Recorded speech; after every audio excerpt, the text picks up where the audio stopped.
Latest news की जानकारी के लिए चैनल को सब्सक्राइब करें और बेल आइकन दबाएं। एफआईआर की अदाकारा कविता कौशिक से पूछा गया है ट्वीट के जरिए एक सवाल, जिसका जवाब वो सीधा सीधा नहीं दे पाई हैं और उल्टे पुल्टे शब्दों में उन्होंने आखिरकार जवाब दे ही दिया है। कविता कौशिक, जो बिग बॉस 14 की कंटेस्टेंट भी रह चुकी हैं, वो अब इस शो में नहीं बनी हुई हैं क्योंकि उन्होंने खुद इस शो को छोड़ दिया था। ये सब तो आप जानते हैं कि कविता कौशिक की बिग बॉस 14 में 2 बार एंट्री हो चुकी है।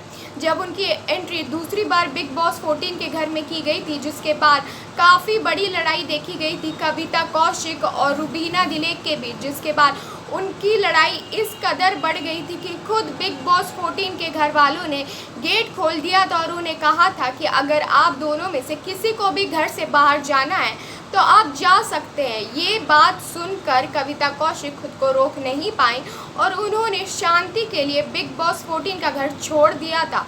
मतलब उन्हें निकाला नहीं गया था, उन्होंने खुद अपनी मर्जी से बिग बॉस का घर छोड़ा था। जिसके बाद ये बड़ी खबर सामने आ रही है कि अगर कोई भी अपनी मर्जी से बिग बॉस का घर छोड़ता है तो उसे मेकर्स को 2 करोड़ रुपए चुकाने पड़ते हैं। जिसके बाद से ही उनके फैंस के दिमाग में एक सवाल घूम रहा है कि क्या कविता कौशिक ने जो बिग बॉस 14 का घर छोड़ा था तो उन्होंने 2 करोड़ रुपए चुकाए हैं मेकर्स को। जिसके बाद ये सवाल उनसे एक ट्वीट के जरिए उनके फैंस ने भी पूछा है कि जब आपने बिग बॉस 14 का घर छोड़ा था तो क्या आपने 2 करोड़ रुपए चुकाए थे, जिसका जवाब देती हुई नजर आई हैं कविता कौशिक। कविता कौशिक ने ये बताया है कि उन्हें सिर्फ शांति चाहिए और वो शांति के लिए कितनी भी पैसे उड़ाने के लिए, कोई भी कीमत चुकाने के लिए तैयार है।